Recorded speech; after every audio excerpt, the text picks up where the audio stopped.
A Cartomante, Machado de Assis. Hamlet observa a Horácio que há mais coisas no céu e na terra do que sonha nossa filosofia. Era a mesma explicação que dava a bela Rita ao moço Camilo, numa sexta-feira de novembro de 1869, quando este ria dela, por ter ido na véspera consultar uma cartomante. A diferença é que o fazia por outras palavras. Ria, ria, os homens são assim, não acreditam em nada, pois saiba que fui e que ela adivinhou o motivo da consulta antes mesmo que eu lhe dissesse o que era. Apenas começou a botar as cartas. Disse-me, a senhora gosta de uma pessoa. Confessei que sim, e então ela continuou a botar as cartas. Combinou-as e no fim declarou-me que eu tinha medo de que você me esquecesse, mas que não era verdade. Errou, interrompeu Camilo, rindo. Não diga isso, Camilo. Se você soubesse como eu tenho andado, por sua causa. Você sabe, já lhe disse, não ria de mim, não ria. Camilo pegou-lhe nas mãos, olhou para ela sério e fixo, jurou que lhe queria muito, que os seus sussos pareciam de criança. Em todo caso, quando tivesse algum receio, a melhor cartomante era ele mesmo. Depois repreendeu-a, disse-lhe que era imprudente andar por essas casas.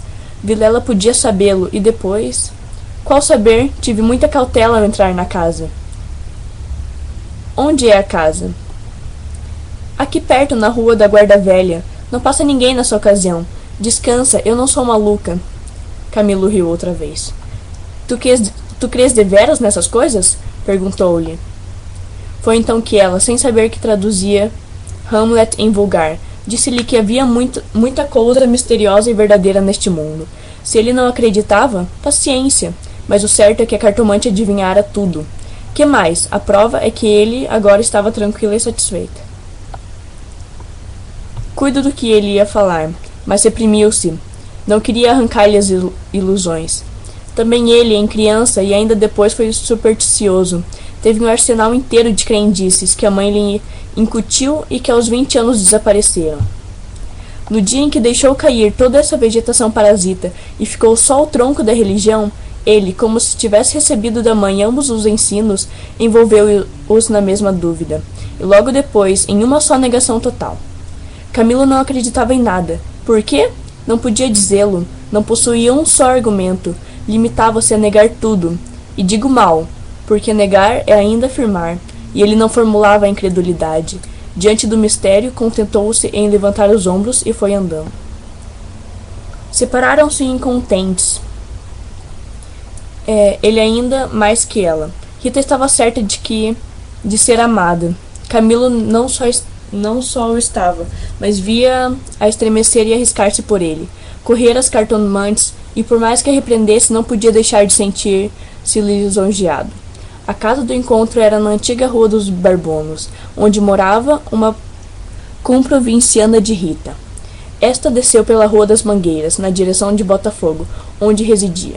Camilo desceu pela Guarda Velha, olhando de passagem para a casa da cartomante. É o senhor? Exclamou Rita, estendendo-lhe a mão. Não imagina como meu marido é seu amigo. Falava sempre do senhor. Camilo e Vilela olharam-se com ternura. Eram amigos deveras. Depois, Camilo confessou de si para si que a mulher do Vilela não desmentia as cartas do marido.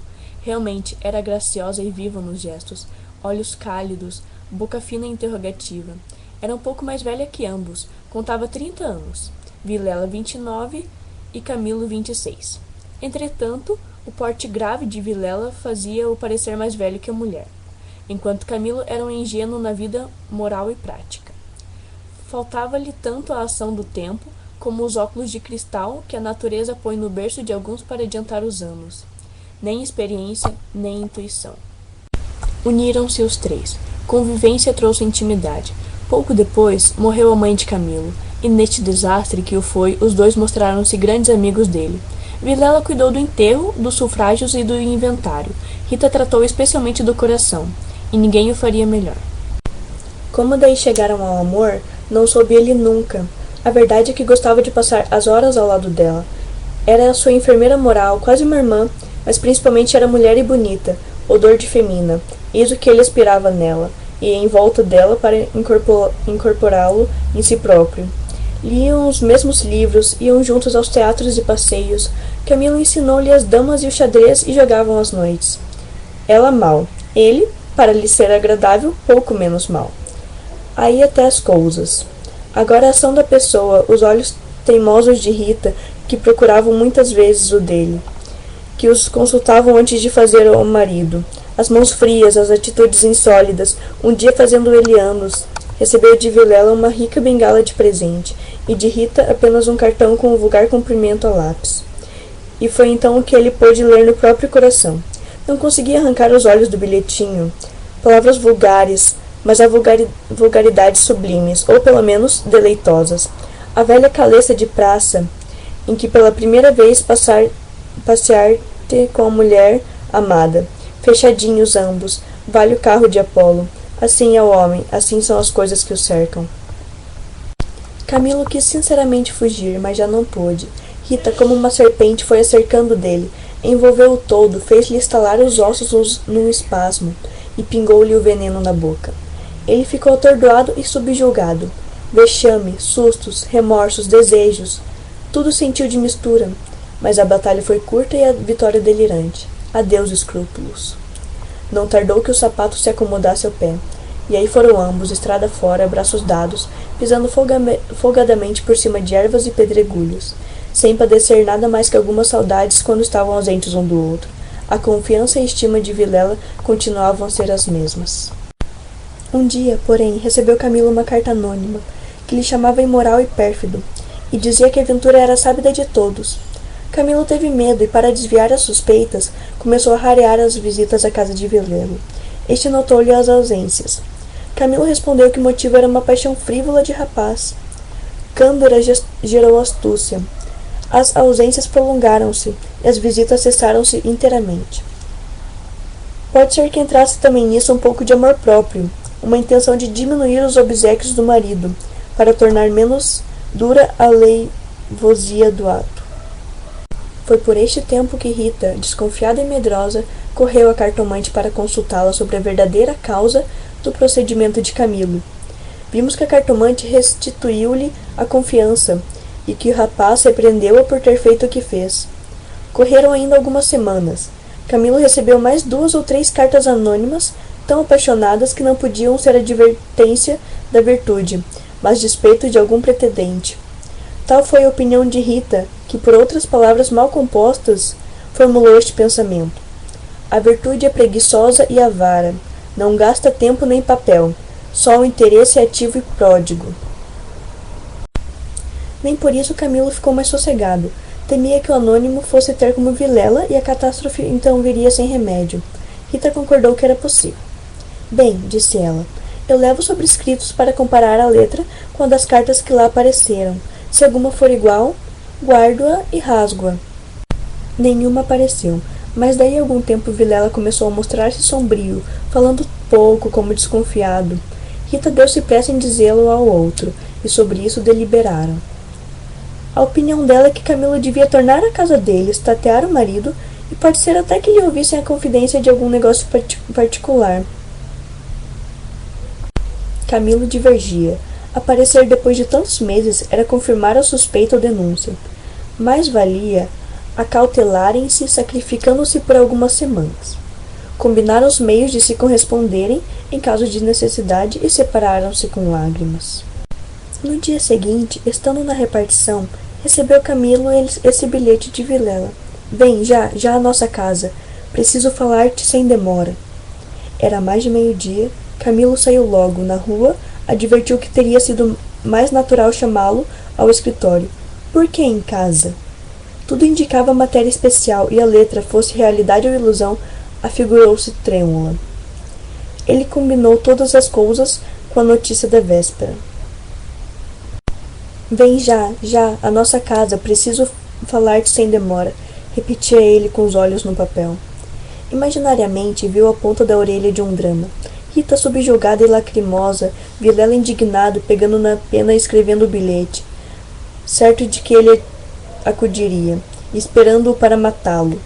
Camilo estremeceu, tinha medo. Depois sorriu amarelo e, em todo caso, repugnava-lhe a ideia de recuar, e foi andando. De caminho, lembrou-se de ir à casa. Podia achar algum recado de Rita que lhe explicasse tudo. Não achou nada, nem ninguém. Voltou à rua e a ideia de estarem descobertos parecia-lhe cada vez mais verossímil.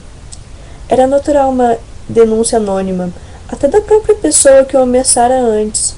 Podia ser que Vilela conhecesse agora tudo, a mesma suspensão de suas visitas, sem motivo aparente, apenas de um pretexto fútil, viria confirmar o resto.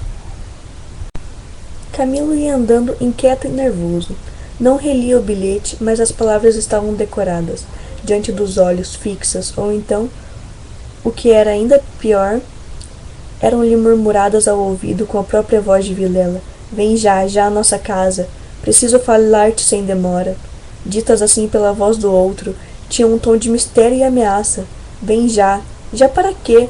Era perto de 1 hora da tarde. A comoção crescia de minuto a minuto. Tanto imaginou o que iria passar. Chegou a crê-lo e vê-lo. Positivamente tinha medo. Entrou a cogitar em ir armado, considerando que se nada houvesse, nada perdia e a preocupação era útil.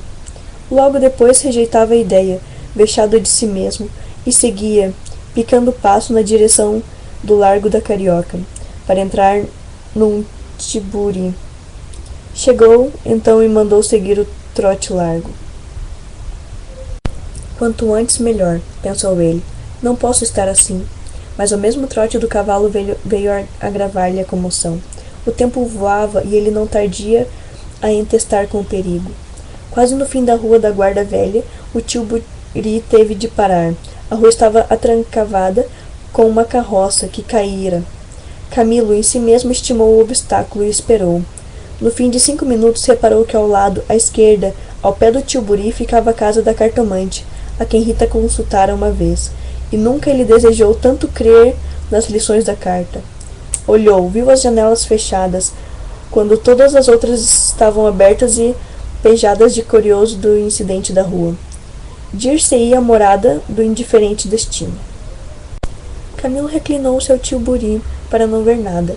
A agitação dele era grande, extraordinária, e do fundo das camadas morais emergiam alguns fantasmas de outro tempo. As velhas crenças, as superstições antigas, o cocheiro propôs-lhe voltar à primeira travessa e ir por outro caminho. Ele respondeu que não, que esperasse. Inclinava-se para fitar a casa. Depois fez um gesto incrédulo. Era a ideia de ouvir a cartomante que lhe passava ao longe, muito longe, com vastas asas cinzentas. Desapareceu, reapareceu, e tornou a esvair-se no cérebro. Mas daí a pouco moveu outra vez as asas, mais perto, fazendo uns giros concêntricos. Na rua gritavam os homens, safando a carroça. Anda, agora, empurra! Vá, vá! Daí a pouco estaria removido o obstáculo. Camilo fechava os olhos, pensava em outras coisas. Mas a voz do marido sussurrava-lhe às orelhas e palavras da carta. Vem, já, já! E ele via as contorções do drama e tremia. A casa olhava para ele. As pernas queriam descer e entrar. Camilo achou-lhe diante de um longo véu opaco. Pensou rapidamente no inexplicável de tantas coisas. A voz da mãe repetia-lhe uma porção de casos extraordinários, e a mesma frase do príncipe de Dinamarca reboava-lhe dentro. Há mais coisas no céu e na terra do que sonha a filosofia. Que perdia ele, se... Deu por si na calçada, ao pé da porta. Disse ao cocheiro que esperasse e rápido enfiou pelo corredor e subiu a escada. A luz era pouca, os degraus comido dos pés, o corrimão pegajoso, mas ele não viu nem sentiu nada. Trepou e bateu. Não apareceu ninguém. Teve ideia de descer, mas era tarde, a curiosidade fustigava-lhe o sangue, as fontes latejavam-lhe. Ele tornou a bater 1, 2, 3 pancadas. Veio uma mulher, era a cartomante. Camilo disse que ia consultá-la, ela fê-lo entrar. Dali subiram ao sótão por uma escada ainda pior que a primeira e mais escura. Em cima havia uma salinha mal iluminada por uma janela, que dava para os telhados do fundo. Velhos trastes, paredes sombrias, um ar de pobreza que antes aumentava do que destruía o prestígio. A cartomante fê-lo sentar diante da mesa, e sentou-se ao lado oposto, com as costas para a janela, de maneira que a pouca luz de fora batia em cheio no rosto de Camilo. Abriu uma gaveta e tirou um baralho de cartas compridas e enxovalhadas. Enquanto as baralhava, rapidamente olhava para ele, não de rosto, mas por baixo dos olhos. Era uma mulher de 40 anos, italiana, morena e magra, com grandes olhos, sonsos e agudos. Voltou 3 cartas sobre a mesa e disse-lhe: Vejamos primeiro o que é que te traz aqui. O senhor tem um grande susto. Camilo, maravilhado, fez um gesto afirmativo. E quer saber, continuou ela, se lhe acontecerá alguma coisa ou não. A mim e a ela, explicou vividamente ele. A cartomante não sorriu. Disse-lhe só o que esperasse. Rápido pegou outra vez as cartas e baralhou-as. Com os longos dedos finos de unhas descuradas, baralhou-as bem.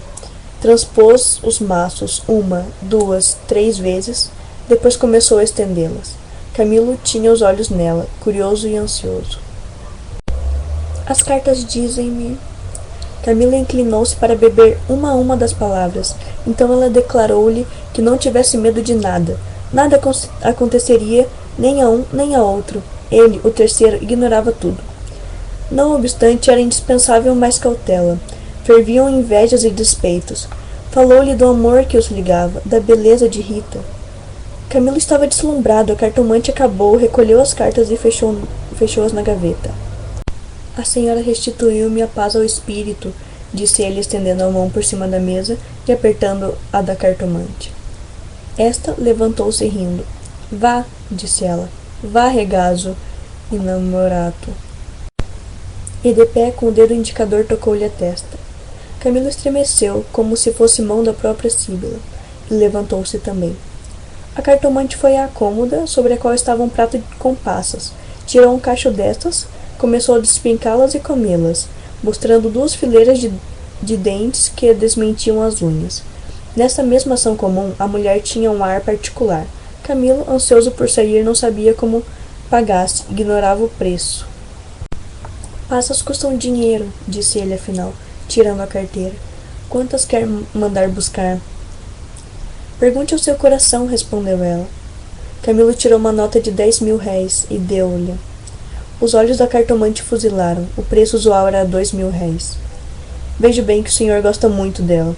E faz bem. Ela gosta muito do senhor. Vá tranquilo. Olha a escada, é escura. Ponha o chapéu. A cartomante tinha já guardado a nota na algibeira e descia com ele, falando com um leve sotaque. Camilo despediu-se dela embaixo e desceu a escada que levava à rua, enquanto a cartomante, alegre com a paga, tornava acima, cantarolando uma barcarola. Camilo achou o tilbury esperando. A rua estava livre. Entrou e seguiu a trote largo. Tudo lhe parecia agora melhor. As outras coisas traziam outro aspecto. O céu estava límpido e os caras joviais. Chegou a rir dos seus receios, que chamou pueris. Recordou os termos da carta de Vilela e reconheceu que eram íntimos e familiares. Onde é que ele lhe descobriria a ameaça? Advertiu também que eram urgentes e que fizera mal em demorar-se tanto. Podia ser algum negócio grave e gravíssimo. Vamos depressa! Repetia ele ao cocheiro. E consigo, para explicar a demora ao amigo, engenhou qualquer coisa. Parece que formou também o plano de aproveitar o incidente para tornar a antiga assiduidade. De volta com os planos, reboavam-lhe na alma as palavras da cartomante. Em verdade, ela adivinhara o objeto da consulta, o estado dele, a existência de um terceiro. Por que não adivinharia o resto? O presente que se ignora vale o futuro. Era assim, lentas e contínuas, que se as velhas crenças do rapaz iam tornando ao de cima. E o mistério empolgava-o com as unhas de ferro. Às vezes queria rir e ria de si mesmo, algo vexado. Mas a mulher, as cartas, as palavras secas e afirmativas, a exortação, vá ragazzo innamorato, e no fim, ao longe, a barcarola de despedida, lenta e graciosa. Tais eram os elementos recentes que formavam com os antigos uma fé nova e vivaz. A verdade é que o coração ia alegre e impaciente, pensando nas horas felizes de outrora e nas horas que haviam de vir. Ao passar pela glória, Camilo olhou para o mar e estendeu os olhos para fora, até onde a água e o céu dão um abraço infinito. E teve assim uma sensação do futuro, longo, interminável. Daí a pouco chegou à casa de Vilela. Apeou-se, empurrou a porta de ferro do jardim e entrou. A casa estava silenciosa. Subiu 6 degraus de pedra e mal teve tempo de bater. A porta abriu-se e apareceu-lhe Vilela. Desculpa, não pude vir mais cedo. Que há? Vilela não lhe respondeu. Tinha as feições decompostas. Fez-lhe sinal e foram para uma saleta interior. Entrando, Camilo não pôde sufocar um grito de terror. Ao fundo, sobre o canapé, estava Rita, morta e ensanguentada. Vilela pegou-o pela gola e, com 2 tiros de revólver, estirou o morto no chão.